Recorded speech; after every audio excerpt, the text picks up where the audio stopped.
Welcome everyone to a high vibe conversation. I'm your host, 𝗟𝗶𝘀. With me today is our special guest, Lisa Gable, Stina Marie, Linda, and Jenny, who are this week together for this call, and Dorit Carlson. And today's topic, we will be talking about relationship building. If you are new here, you should know that this is a safe space and we invite you to share with us as we talk through our life lessons and hold space for you to work through yours. So what that means is if at any point during this conversation you have something that you resonate with, if you want to add, if you want to tell a little bit about your experiences or share some insights, please feel free to drop that into the chat. Whether you are live or catching this on the replay, we do try to come back to the comments and engage with you. That's really important to us. If you would like to have individualized conversations of your own, please feel free to use this link to choose which one of us you'd like to schedule with to have your own high vibe conversation. I will share these links again at the end of the live in case you've missed it at the beginning here, so you can catch it in wherever you're coming in from. And of course, if you like the conversations that we're having and you want more of them, you can catch up on the previous conversations by subscribing to the YouTube channel seen below. So without further ado, Lisa Gable, thank you so much for joining us today. We're excited to dive into this conversation about relationship building with you. But for anybody who doesn't know who you are, why don't you introduce yourself? Well, it's so great to be with you guys, and you're talking about one of my favorite topics, so of course I had to join you. My name's Lisa Gable. I am the author of the Wall Street Journal USA Today bestseller, Turnaround: How to Change Course When Things Are Going South. The book talks about my method for how to turn things around. I've used it in business, government, and philanthropy. So there's a lot of storytelling also contained in there, as well as a high focus. What you'll notice is every single chapter talks about partnership and relationships, because I believe that the relationships you build are your personal team. I've now been working since I started in the Reagan administration when I was 19, was at the White House and the Pentagon. People that I worked with 40 years ago are still people I'm bringing into projects today. I collect people throughout the world. I've worked in California in high technology, and then also in Japan as a U.S. ambassador. So I have a big collection, a big network, but it's so fun to add all of you to it. Well, we are so thrilled to have you with us. Wow, ladies and gentlemen, if you do not know who this woman is, wow, she's got such an incredible background. And the fact that she is a collector of people and humans and really a genius at building relationships, this is somebody you want in your network, ladies and gentlemen. So please make sure that you connect with her, and we'll give you those details toward the end of this conversation. So Lisa, why don't you kick us off today with our topic, relationship building? What's coming up for you when we bring this up? What's the first thing that comes to mind? Well, I've worked a lot with the U.S. military, and one thing that they say is that you're only as fast as your slowest man. And what they mean by that is not a derogatory term. It's instead the essence of teamwork, which is that everybody has to perform, and you have to help each other perform on the field. And today, as I look at society around the world and the work that I do, I really recognize that it's incumbent upon each of us to link arms with the next person, help pull people up the ladder. Sometimes you might be the one that people are pushing up the ladder, and other times you might literally be sitting there going, okay, let me help you get your foot up to the next level. But we as a nation, we as people across different environments, different technologies, different platforms, the key element is the fact that we should be inclined to help each other. We're only as strong as we are if we are always surrounded by other people with whom our mission is aligned, our purpose is aligned, and who we can count on for help and who can count on us for help. Wow. I'm going to say it a third time. Wow. It is so true that you do need a powerful network and support system around you in order to build you up, but also build up the people around us. So thank you for sharing that. I'm going to pass over temporarily Stina for right now and hop down to Linda and Jenny, because you are like the prime example of supporting each other, especially right now as you sit next to each other. So I wonder if you could tell us what's coming up for you as we talk about relationship building. It's my favorite topic, and I teach relationship marketing, which is very much that piece of it's everything outside of your business. Like, it has nothing to do with your business. That all just comes secondary. Making relationships and getting them deep enough so that they, like Lisa talks about, she stays with someone for a really long time. Like she says, collects them, right? So they don't go away. She's really good at building a very functional network that not only supports her, but she's very much a part of supporting others. And if you haven't had a chance to go out to connect with her or go to her profile, you'll definitely see posts there. Even she did one on going to a party that was so good. So she has lots of tips and tricks out there for you. So yeah, my number one thing is just connecting outside of anything that either one of us are doing, and connecting at that human level. I just had a chance to do that with David Ross, and he's really good at that too. And we just had the best conversation. And then I was able to pass him over to Jenny. And as you do that, your network of people get larger. And another thing I do in my relationship building is I don't like bombard people with, if they're on Instagram or Facebook or LinkedIn with stuff that I like. I send them things that I know that they will like, and I don't ask anything of them. And if something comes up that feels mutually agreeable, like Lisa and I did the interview process together, and I mean, I brought it up, but she's like, yeah, I'd love to. So yeah, that's what I like to do is create that relationship where someone feels that you really see them, that you really know what it is that they're interested in, and using people's names too. Sometimes is people like to hear their names, so remembering to use people's names. Yeah, that is to see them. Yeah, right. Definitely. Really see them. For me, it takes me back over the years and makes me ask myself, what is it that builds trust? And I remember when I was just like 21 and I got the opportunity to teach at university and teach engineers leadership and communication. Mm-hmm. And that was so strange in many eyes that I got that opportunity. And I think what really happened was that we got to know each other as people. Right. And the manager at that department recognized that there was trust and there was responsibility and there was a lot of our values aligned. And I think sometimes we enter business and we think that it's all about being perfect and it's about doing things the ideal way that will make people trust us or that will make them come with us. But when we recognize that it's our humanity that unites us, that is the bridge between us, we can let all of that pressure go and really get to know one another.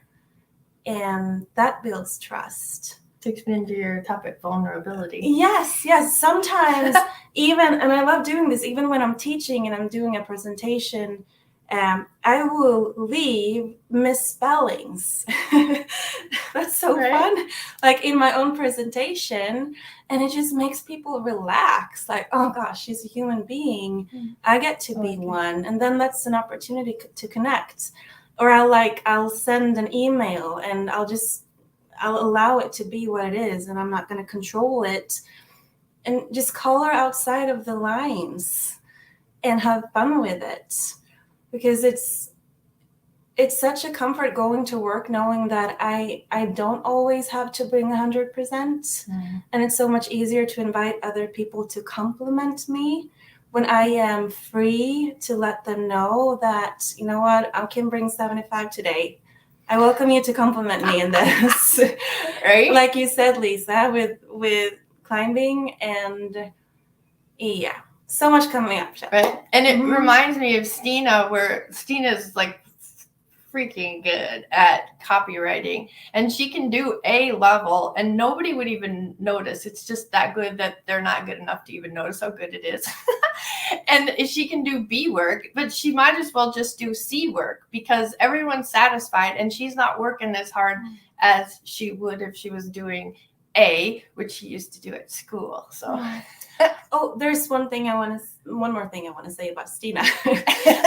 I love, you brought up an example of like a game where you practiced saying yes. Do you remember? And it was about finding because sometimes we keep looking, at least I know you talk about that too. Sometimes when we meet people, we start looking for what divides us. Oh, the yes and? Yes, but Stina Improv. is so good. Yeah. Improv, yes and. Thank you. Stina is so good at like focusing in on what's a yes for both of us and how to connect with that. So, or even if you're That not comes to me. completely connecting, you're just adding to it, you know, so they feel seen and heard, even if you don't agree with them. Yes and instead of a but. So I love, Stina did improv class, and I've taken that too, and the yes and is fun. Mm-hmm. I love how you guys the energy is just bouncing off of each of you as you like piggyback on each other's ideas and add to the conversation. And if that doesn't just go to show like what having your person next to you is like, I know you talk a lot about that, Lisa. Before I pass the conversation back to you, Jenny, you were also sharing two things that were coming up for me. One was your mention of the typos. And how like that humanizes you and lets people connect with you on like that human level of like, oh, she's not perfect. Like she, like I can relate to her on this, or like it wasn't that serious. You could let go of the perfectionism, right? And so I was thinking about like, well, it's not about being perfect. It's about being personable. So like having that personable relationship with somebody and bringing them, you're meeting them where they're at, but like they're meeting you where you're at too. And then you can have that relationship and really form a bond and keep it going. But to that same point, I'm trigger happy on my butts.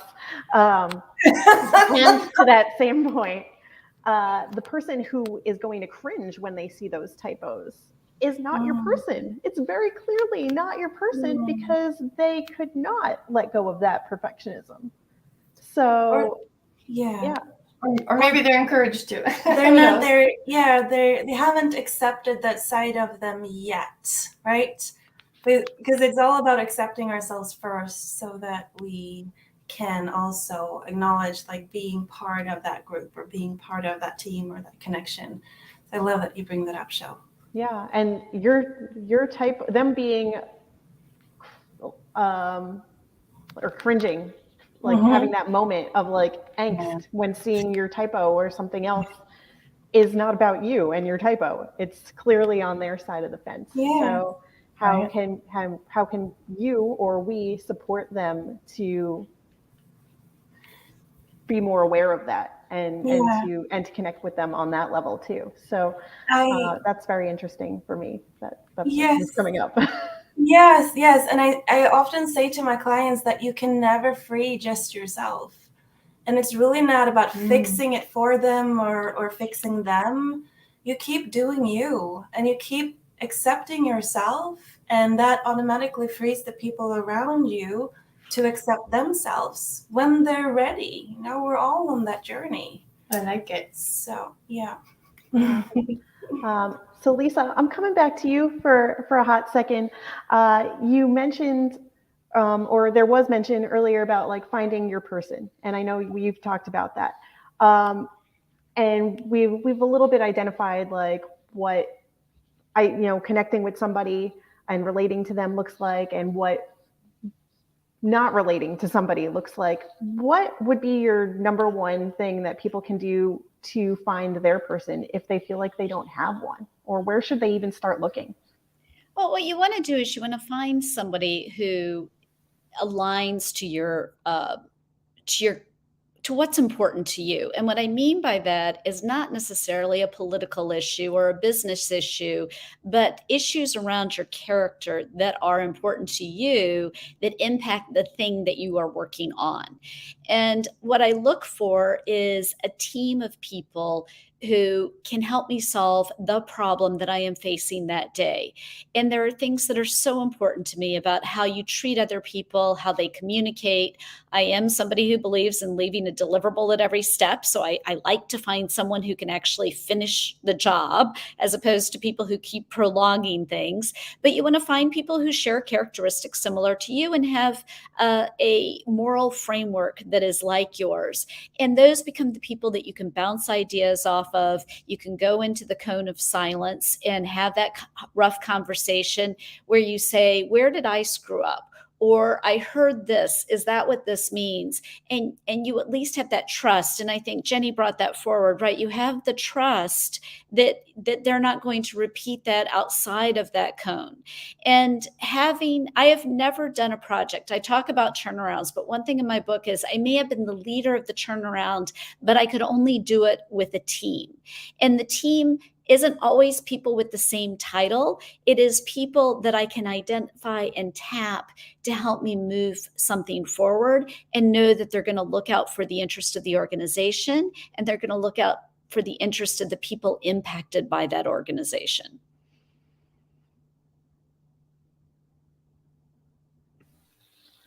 There's definitely something to be said about like building your team with the right people. Have you gone into places where people are surrounding themselves with the wrong people and have worked with them to course correct that? Is that something that you've seen quite a bit? Absolutely. But I think you find people where there is a certain culture and personality type that permeates, right? You got the guys that are always in that competition with each other. And the reality is you can try to mitigate that competition that people might have with each other. But if it still exists, there is a point where you have to dynamically change the culture. People that feel as if life is a competition, not that it's a team sport, those people can't survive in the organizations in which I'm involved. And I've brought in coaches and counselors to talk to people about how to change their interaction to make them more conducive to building relationships where people feel that together we're working on this, that we're stronger together. But at some point, those people may not survive within the organization that I'm managing. I think that's a very fair point. Instead of competition, and like the word that I use instead of team sometimes is collaboration. Like I want to see how we can build these relationships and work together to lift each other up. It's not just my win or your win. It's collectively what can we do to move forward. And so I like to surround myself with other people who have that similar mindset because, okay, a little competition here and there is okay because it's invigorating. Like we want to push each other, but like I don't want that to be the main factor that drives us like ever. So collaborating for me is like something that I definitely look for in a lot of my relationships. And are these people open to furthering both of our agendas as opposed and for the greater good instead of just, what can I get out of this? Well, and one thing I always try to remind people is that people give you a paycheck to serve the organization. The organization serves a customer. And people forget that when they put their own self-interest in front of the interest of the organization and those that the organization serves, that's where things start to fall apart.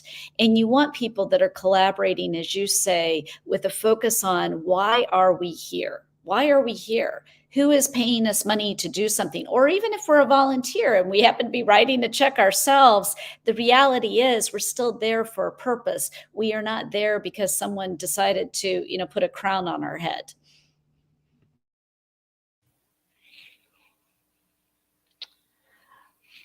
Only because you said the word crown is this the reason that I'm going to go to Dorit right now instead of Stina. But I feel like Dorit, what you've got something here that you can really like add to this conversation. And I know you are the queen of your kingdom. What's coming up for you when we talk about relationship building? Thank you, Shell. I'm going to talk a little bit about fixing the relationships that you kind of have to have, not choosing your person, but getting a better relationship with family that you kind of are expected to have a good relationship with. That's something that I work on with my clients as a leadership by heart coach, where we go into the subconscious and work on memories, past experiences, things like that, and kind of start fresh, that they can get a better understanding of why this has happened, how they can meet this person. Can they forgive the person? Can they not forgive the person yet? How can they work on this? And I just want to tell a little story about a lady that I had coming to me, and she approached me for something completely different. But while we were talking, she was mentioning her mother coming this weekend, and my mother is coming, and it's always such a pressure, and she's always so negative, and nothing I do is good enough, and a lot of that stuff. And she was really dreading this mother coming for the weekend, and the mother was elderly and a bit sick, so she knew that this would not go on for like 20 years, but she was really torn because she didn't want to have her mother there, but she felt she had to, one of those situations. And when I followed her and guided her through this subconscious, let's call it tools that I have, she was able to kind of let go of all that baggage, all that things that she had been carrying from the childhood, and kind of start fresh and meet her mother with a little bit more patience and understanding. So that changed the whole relationship for her. She called me after the weekend and said that it has been the best weekend in many, many years, just because she had been able to not go into that meeting carrying that resentment and that negativity from all those years with the negative stuff that the mom had pushed her way. So they had a few really good years together, and she was so happy about that. So that's my take on relationships. Sometimes we have to work on the ones we have.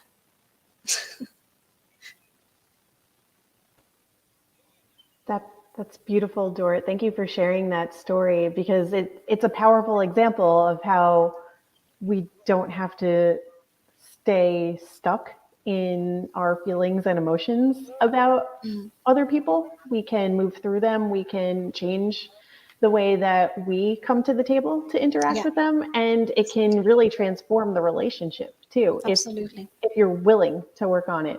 I feel like that's a very John Chapelier thought to have there. if you're willing, right? Yeah. So Stina, I'm coming over to you. I know you've got some good notes to share on relationship building. What's coming up for you today?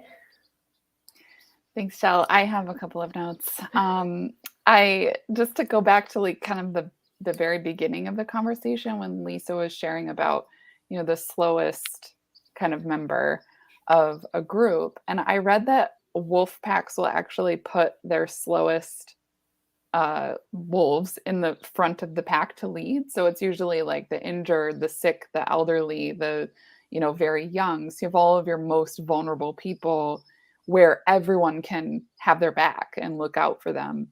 And I think that that's always like a very vivid image to me. And I've even told my kids about that, because I've asked my 10-year-old, like, hey, can you lead the way so I can watch both of you in front of me? This is where we're going. You stay in front, set the pace, because otherwise you have the 10-year-old like running to try and catch up with everyone. And I don't really need to be walking, at my typical pace. I can slow down and we'll get where we need to go, and everyone will be safe. And I think that's also a very like nurturing and sustainable approach, because it truly takes everyone into account. And that goes against our culture of this very like rugged individualism, and this idea that anyone is self-made, which I think is just a really toxic fallacy, because you cannot be self-made anything. Even if you lead the way, even if you did the things, like all of your success depends on other people, their time, their resources, their attention. A millionaire, where did the $1 million come from? It didn't come out of thin air. It came from relationships, connections, exchanges, interactions. And so when we have that idea that we can just isolate and that's the way that we will be successful, then we don't have the ability to collaborate and cooperate in a team where our contribution becomes more because we're joining with other people. And you get that cooperation. And I can see how that shift is actually a shift to autonomy and to empowerment, which really liberates our ability to authentically connect with people. Because when we feel like we matter and we have something to contribute, that just brings such a different energy to a team. And you look for those opportunities to align with other people's values, and you look for opportunities to encourage other people and to lift them up. And your perspective changes, because you're like, I can do this, I can contribute, I matter, versus I have to do this alone or it's not worth anything. Well, that's definitely not going to engage you in a team effort to accomplish. And I also think that I was also thinking about a story a friend told me. She was hosting an event with some other people. It was an in-person event, and their space could hold like 20 to 25 people. But approaching the event, one of the practitioners got nervous, because she's like, we're not going to have enough supplies to sell out. Basically, we need to just cut off sales. We've sold 15, good enough. And my friend said, no, we go get more supplies. Let's be resourceful. Let's call on our connections. Let's make sure that we can invite as many people in and take responsibility for making sure that those people are equipped. And so there was a little bit of this conflict about how to handle this thing. The event went off really well. They made sure all of the supplies were there. And she's like, there's always a little bit of conflict before these events, but then they're always amazing when we put them on. And I said, what a cool opportunity for you to, moving forward, say, to acknowledge, that this was such a great event. Go into it with the positive affirmation of how great things turned out. And then say, we work so well together in the moment. And I'm just recognizing that maybe there are something like some boundaries, some guardrails, some things that we could talk about that would set us up for like such a more smooth process going into the event and potentially make it even better for everyone. And I said, checking in with people to say, like, what would make you feel most supported in this process, so that each person has an opportunity to say, this is what would make me feel safe and secure and supported and able to show up in my fullest. Maybe that person that wanted to close sales is just not interested in being involved in ticket sales at all. And she would feel really supported if she just didn't even have to have those conversations, but she would love to put her energy somewhere else that would actually be more supportive to the event. So I just think that when we come into these situations, seeing each person as an individual with incredible strengths and things that we may not bring to the table, then our collaborations look a lot different. And I have just been like marveling lately that we're even able to be in relationships with each other because we are all so different. And it's, you know, I think as a kid, I perceived everyone to be more homogenous, more the same. I thought people thought the same way as me. I thought other families lived the same way as me. And then I think the wisdom of growing older is you realize just how vastly different people are. And you develop a lot more compassion and grace and patience and wisdom in communicating and relating with people. And being able to, you know, like the situation with my friend, kind of step back and say, okay, if we're going to do this, it's worth doing really well together. So how are we going to move forward in that direction?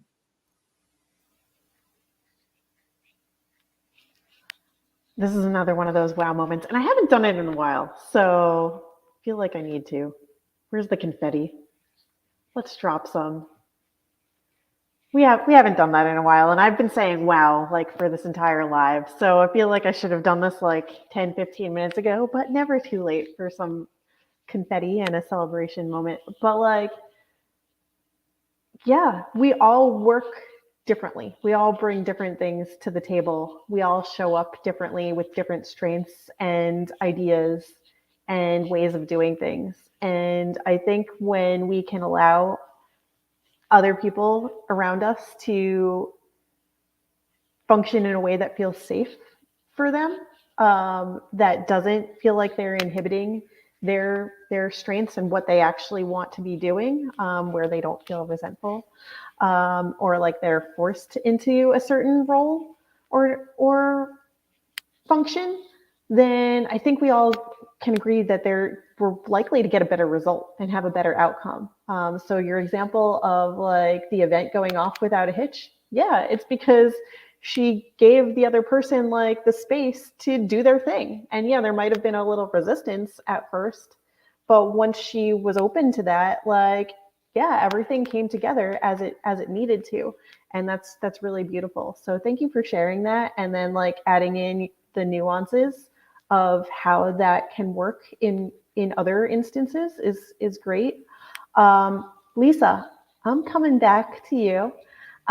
We've shared so many great things in this conversation about relationship building, but as our special guest, I'd love for you to have the last say here. What else do we need to know to take with us from this conversation about relationship building? Well, I'll go back to, I think the post that Linda was referencing, which I did on New Year's, which is called Make Your Table Bigger. And it goes very quickly to when my daughter was in middle school, she and her friends were complaining that this was one table that everybody was excluded from, the cool girls table. And the response of the principal was, well, make your table bigger. And once she realized that she owned it and they could go out and recruit other people to join their table and that they wouldn't provide any framework that someone had to fit. They were recruiting the kids who were on the spectrum. They were recruiting the kids who were shy. They were recruiting the artsy kids. And all of a sudden their table was dynamic and it was big and it really did everything that Stina was talking about, which is recognize what's special about every human being. And so that's been my mantra for 2023 is make your table bigger. And I would just love to plug everybody's book here because Lisa, your book Turnaround is kind of the umbrella. Shell's book is Loving Yourself Isn't Selfish. Doroth's You're the Queen of Your Kingdom. She even has one on the dogs. You're the Queen of Your Dogs. And Stina's is Know When to Leave. Did I say it right, Stina? I always get your subtitle and your title mixed up. Good enough. Yeah, okay then. And Jenny's is Choosing Unity starts with us. Mm-hmm. Yeah, man. Mine's Walk at the Level of Your Fully Embodied Soul. And that's all about connection. Connection really is like the gold in our investment portfolio. I love that line. I love that. And it makes sense to people. Yeah. In hard times, when we trust and bond and connect, we go beyond. situations that we never thought possible. Just look at the pandemic and the Yeah. things that we pulled, like building hospitals in days. Yep. We are capable of great things when I we love it. connect. Mhm. Very cool. And I love that each one of our books is in some way, shape, or form about relationship building. Like, so Right? thank you for adding those in and making sure that everybody knows about all the great reads that they have at their disposal now. I'll make sure to add in the links for each one of our books in the chat after the fact so that you can go check them out if that's something that you'd like to do. Lisa, before we end this wonderful conversation, where can people get to know more about you? Where can they find you, connect with you? Sure. Or what do you have going on that people need to know about? Well, go to lisagable.com to connect with me. We're going to be relaunching the site really soon, so you'll get even better points of connection. Also link with me on LinkedIn. That is my primary platform. I'm also on Instagram and Twitter, but reach out, make the link. Really at this stage of the game, what I am focused on is helping the next generation of leaders who we need to help up the ladder, as they're going to be the ones solving complex problems in 2050. I'm the chair of a futuristic think tank, and I think constantly not only about what the future will bring technologically, but the humans that need to be in charge of it. Well, that is something to end this conversation with. Please, please, please make sure to connect with Lisa on LinkedIn. Go check out the website and see all the amazing things that she's got going on. This is, again, somebody that is worth having in your circle. And again, if you like having these high vibe conversations, listening to them, or would like to join in on them, there are a few ways that you can do that. The first way, again, is if you'd like to have a high vibe conversation of your own. This is a safe space. You can book in using this link to select each one of us or any one of us to have that one-to-one conversation with and continue that. And that is a more private conversation that you are available to schedule. The second way is if you want to catch up on the replays, if you want to know what else we're talking about, you can subscribe to the YouTube channel. The link is here for you to go and do that, and we encourage you to do so. If there's a conversation that we have not touched on yet and you'd like us to, please make sure to reach out to me on LinkedIn or any one of us really, and let us know what conversations you want us to be having, because we will definitely put that into our arsenal of upcoming high vibe conversations. And until next time, we will say bye for now. Thank you so much for being with us today. We really enjoyed it.